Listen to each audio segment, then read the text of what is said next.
Capítulo 25. O Senhor Deus falou com Moisés no Monte Sinai e mandou que ele desse ao povo de Israel as seguintes leis: quando vocês entrarem na terra que o Senhor Deus lhes vai dar, deixe que de 7 em 7 anos a terra descanse, em honra do Senhor. Durante 6 anos semeiem os seus campos, podem as parreiras e colhem as uvas, mas o 7º ano será um ano de descanso sagrado para a terra, um descanso dedicado a Deus o Senhor. Nesse ano ninguém semeará o seu campo, nem podará as suas parreiras, ninguém colherá o trigo que cresce por si mesmo, nem podará as parreiras, nem colherá as uvas. Será um ano de descanso completo para a terra. Os campos não serão semeados, mas mesmo assim produzirão bastante para alimentar todos os israelitas, os seus escravos e as suas escravas, os seus empregados e os estrangeiros que vivem no meio do povo. Também os animais domésticos e os animais selvagens.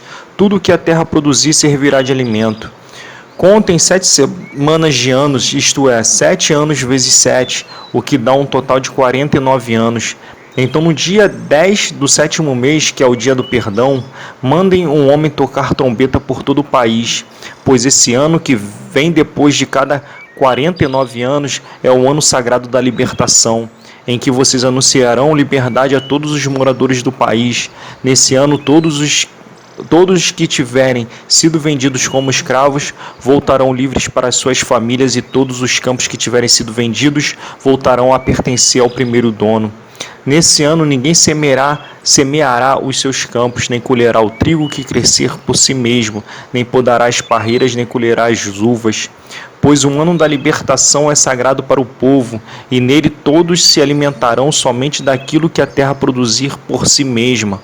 No ano da libertação, todas as terras que tiverem sido vendidas voltarão a pertencer ao primeiro dono. Na venda ou na compra de terras, não explorem os outros. O preço será calculado na base do ano da libertação, pois o que se vende não são de fato as terras, mas as colheitas que elas produzem.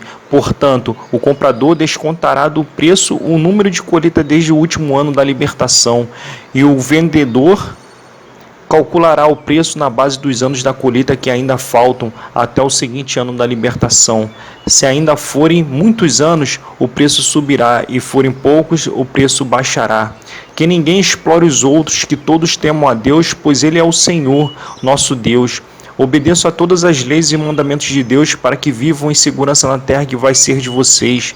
Ela produzirá as suas colheitas, haverá bastante comida para todos, e todos viverão em segurança. Mas alguém é capaz de perguntar: como é que haverá comida durante o 7º ano, quando ninguém vai semear nem fazer a colheita? A resposta é que Deus abençoará a terra, e no 6º ano ela produzirá colheitas que serão suficientes para 3 anos. Quando vocês semearem os seus campos no 8º ano, estarão comendo daquilo que colheram no 6º ano, e haverá bastante para comerem até a colheita do 9º ano. A terra é de Deus, portanto, ela não será para sempre daquele que a comprar. Deus é o dono dela, e para Ele nós somos estrangeiros que moram por um pouco de tempo na terra dele. Assim, quando um terreno for vendido, o seu antigo dono será o primeiro a ter o direito de tomar a comprá-lo.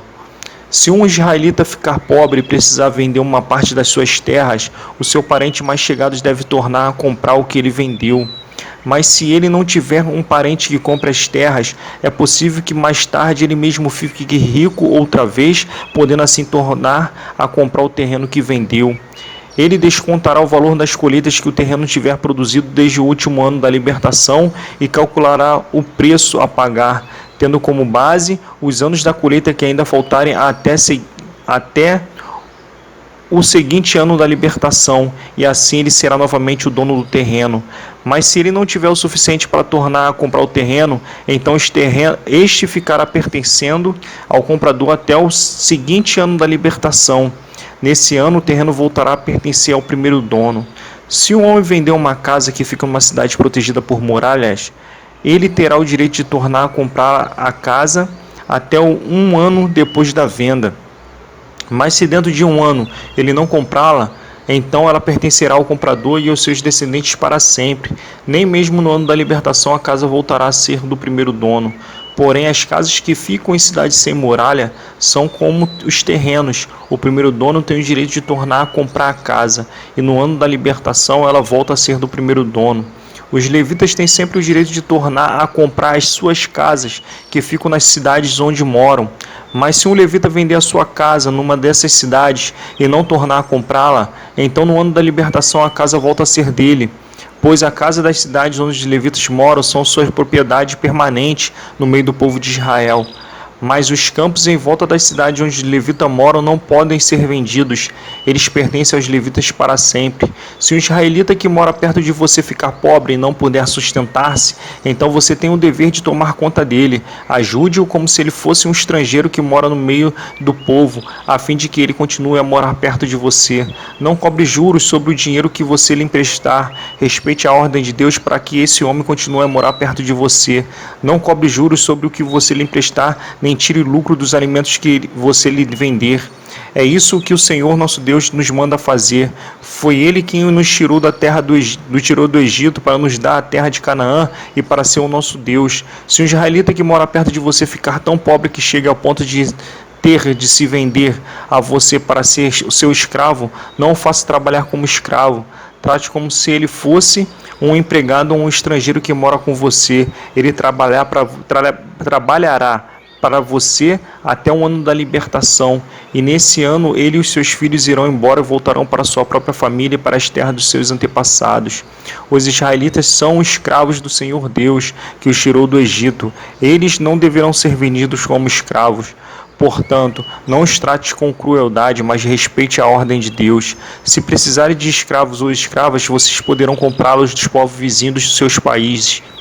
Também poderão comprar os filhos dos estrangeiros que moram no meio de vocês. Essas crianças que nasceram na terra de Israel poderão ser compradas como escravo, e os seus donos poderão deixá-los como herança aos filhos a quem esses escravos deverão servir a vida inteira.